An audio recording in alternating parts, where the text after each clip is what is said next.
We are with the Calgary Flames goaltending coach, Clint Malarchuck. A heck of a battle in the crease, and you're even getting booed in the hallway by Michel Goulet. Well, I'm used to that, and I played in Quebec for 6 years, and that's a tough crowd. At Easter, they'd boo the kids that didn't find eggs, Good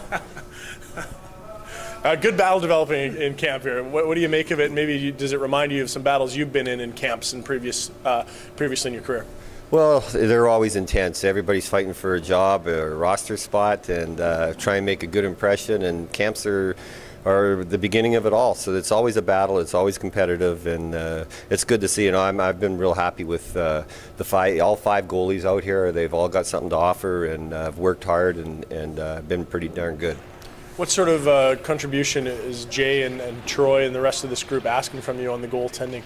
Is it advice? Is it you tell us which two you want to keep, or how does it work? Well, the decisions really aren't up to me, and I do have input. Obviously, they want to know what I think on each individual goalie. But it's more for me to form relationships with some of these guys, especially the newer guys. Obviously, Irving, I know pretty good, but the other guys, getting to know them, and being a goalie coach is one thing. You have to have trust, and it begins with relationships. So that's what my main goal is to help them out, obviously on the ice, but to form relationships so that when you do tell them something, they believe it and they trust it and they'll try it.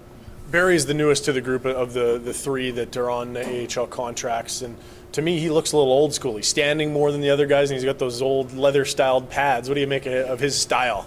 Well, what I like about Barry is he's an athlete first, and you can't teach athleticism, and he's very athletic, and a lot of goalies are very, very sound technically, and some of them almost too much with the blocking style. And he's got a very athletic style, and he's a good athlete, and I like that because you really can't teach that. That's God-given.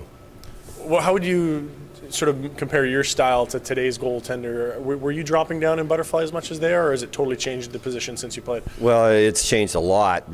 When I was brought up, in the minor leagues, all the coaches, and even in junior, and that was stand up, play the angles, stand up, play the angles. If you went down, it was in desperation, and that was the way goaltending was supposed to be played back then. As I progressed through my NHL days, I learned that it was okay to butterfly, and I had the body type, the knees that could flare out and do a butterfly. So I was okay with that, and I used it more probably the latter part of my career. It's an unusual camp in the sense that normally AHL teams are collecting guys that have been cut, and you get guys that are a little bit down when they show up. But this year it's a clean slate for everyone. Has that affected the competitive level? I really believe that the competitiveness is elevated because you've got all the Calgary Flames here. Jay Feaster's here, Bob Hartley's here, Jacques Cloutier, Marty Gellin, all the coaches, and management. So these guys look up in the stands, and there they are, and they know they're being evaluated, and they're bringing their best game, I'm sure, because of the intensity of having management here.